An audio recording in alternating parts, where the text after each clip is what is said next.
नमस्कार। अगर हम आपसे ये कहें कि अपने ज़िंदगी में से खाली एक धातु को अलग कर दीजिए, जिसका आप उपयोग करते हैं, उसके बाद बताइए कि आपकी ज़िंदगी कैसी है?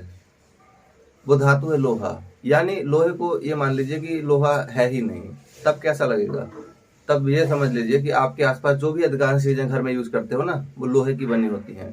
इसके अलावा जो घर आलीशान जिस पर रहते हो, उसमें सबसे ज़्यादा मात्रा में अगर कुछ यूज़ हुआ है, तो वो है लोहा। और लोहे के दम पर ही ऊंची-ऊंची लंबी इमारतें तैयार हो पाती हैं।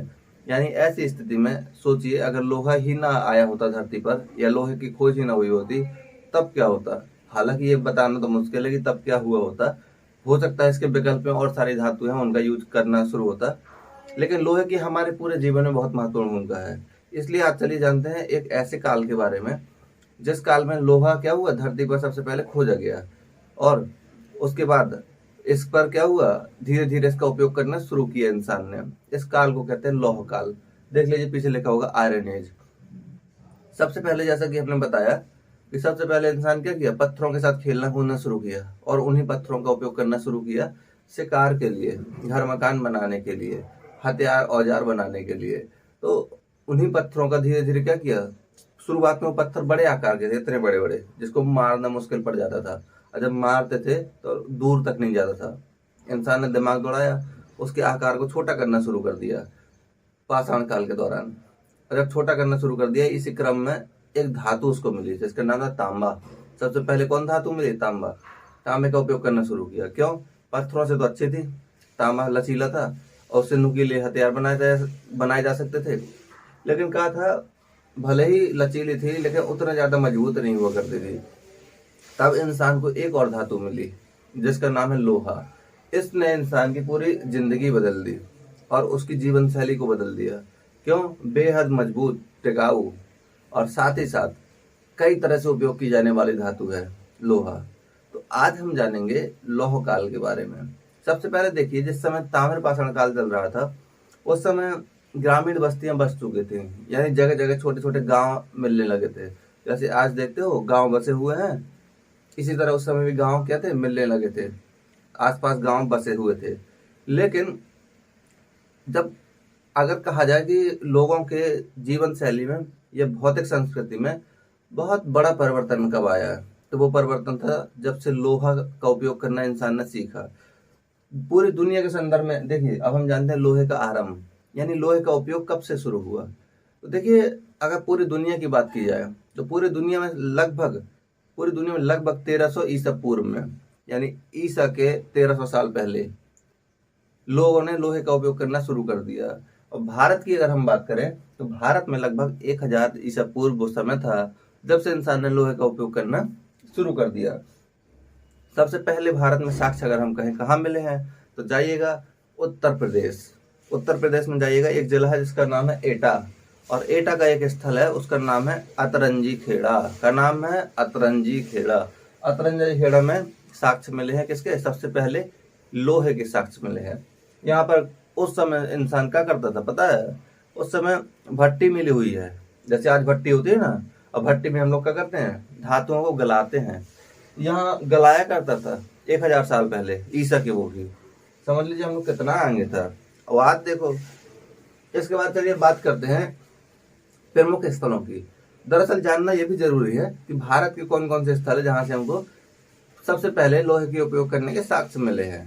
ठीक है, इसलिए जानना जरूरी है ताकि आने वाले समय में या अगले क्लास में जो हम पढ़ने वाले हैं हड़प्पा सभ्यता, उसके बारे में थोड़ा जो दिमाग जो है ना, इसको मजबूत कर सकें। हम लोग एक क्रम से पढ़ रहे हैं, पत्थर, फिर तांबा, फिर लोहा। अब आगे एक नई धातु से सामना होगा, उसका नाम है कांसा। वो और बेहतरीन धातु है। तो देखिए, भारत में अगर हम बात करें तो 700 से ज्यादा स्थल मिले हुए हैं। कितना? एक दो नहीं, पूरा का पूरा 700।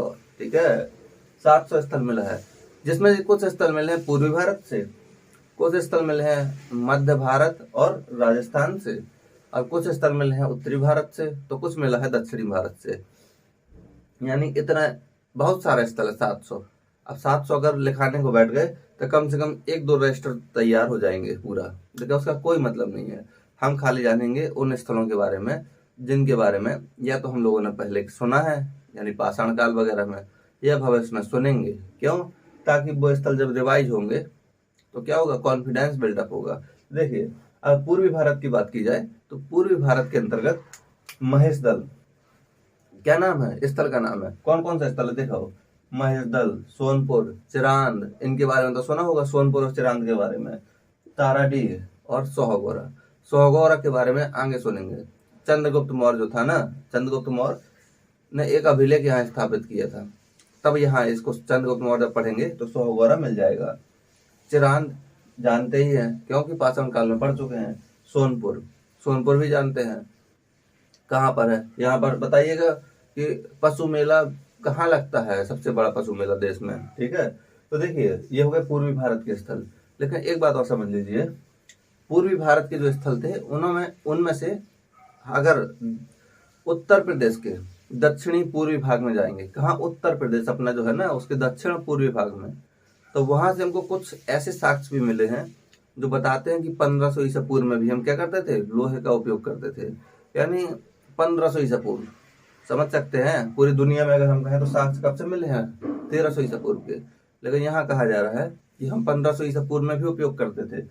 ये स्थल कहाँ से मिले हैं, तो प्रयागराज जाइएगा, वहां पर झूसी है, झूसी से मिला हुआ है। दूसरा जाइएगा, एक स्थल है टीला, कहाँ पर है, सोनभद्र में, सोनभद्र में, वहां जाइएगा तो वहां से हमको साक्ष्य मिले हैं। इसके बाद बात करते हैं मालवा तथा राजस्थान। देखिए मालवा और राजस्थान के क्षेत्र में हमको कई सारे स्थल मिले हैं, जिन स्थलों में से एक का नाम है एरण और दूसरे का नाम है नागदा। एरण और नागदा, इनके बारे में पहले ही पढ़ चुके हैं ताम्रपाषाण काल में, ठीक है। इसके बाद बात करेंगे उत्तर में।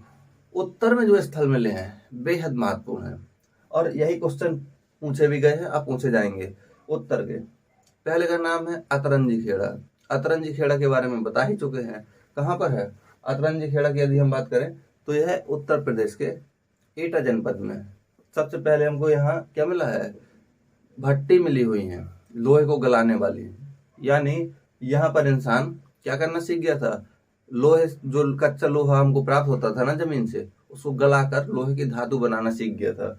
इसके बाद है आलमगीरपुर। आलमगीरपुर कहाँ पर है, एक कमेंट में जरूर बताइएगा, क्योंकि अगला जो चैप्टर है यानी हड़प्पा सभ्यता, उसमें इसका बहुत अच्छा जिक्र है। इसके बाद एक स्थल है अहिच्छत्र, श्रावस्ती, और फिर है बटेश्वर और रोपण। ये वो स्थल हैं उत्तर के जहां से हमको साक्ष्य किस चीज के मिले हुए हैं, जहां से हमको मिले हैं लौह धातु के उपयोग के साथ। अब चलिए दक्षिण भारत में। देखिए दक्षिण भारत के जो स्थल थे कि कहाँ पर मिले हैं, आंध्र प्रदेश, कर्नाटक, तमिलनाडु के क्षेत्र में मिले हुए हैं। यहाँ के प्रमुख स्थल में ब्रह्मगिरी, मास्की, मास्की का नाम आगे सुनेंगे जब अशोक पढ़ेंगे। उसके बाद हल्लूर। देखिए जो हल्लूर स्थल है इसका महत्व ज्यादा है, काहे, इसका महत्व इसलिए ज्यादा है क्योंकि हल्लूर से हमको क्या मिले हैं, ताम्रपाषाण और नवपाषाण, ताम्रपाषाण और नवपाषाण और मध्यपाषाण के बीच का काल है। हल्लूर जो है इसमें अगर जाओगे देखने तो यहाँ से हमें दो अलग अलग समय की जानकारी मिलती है, एक तो नवपाषाण और दूसरा मध्यपाषाण। यानी नवपाषाण और मध्यपाषाण के बीच का संक्रमण काल कौन सा है, कहाँ से मिलता है, कौन सा स्थल है, तो कहिएगा हल्लूर। तो देखिए ये जानकारी थी लौह काल के बारे में और हमको इतना ही जानना है, काहे कि अगर इससे ज्यादा जान जाओगे तो फिर कंपटीशन में जाके नहीं रहेगा, फिर जाके कहाँ होगा, रिसर्च डिपार्टमेंट के अंतर्गत, यानी प्रोफेसरों के साथ, तो वो अलग चीज है, उसकी हमको यहाँ जरूरत नहीं है। इतना जो है ये काफी है किसी भी एग्जाम के लिए। अगर लौह काल से एक तो क्वेश्चन बनता नहीं है, अब बनता है तो यहाँ से बनता है, लेकिन इसके बाद जो शुरू होगा चैप्टर यानी हड़प्पा सभ्यता, वहां से हर एक एग्जाम में क्वेश्चन बनता है और काफी विस्तार से उसको पढ़ना है। तो तैयार हो जाइए अगले चैप्टर को पढ़ने के लिए। बहुत बहुत धन्यवाद। उम्मीद करते हैं समझ में आया होगा ठीक ठाक तरीके से।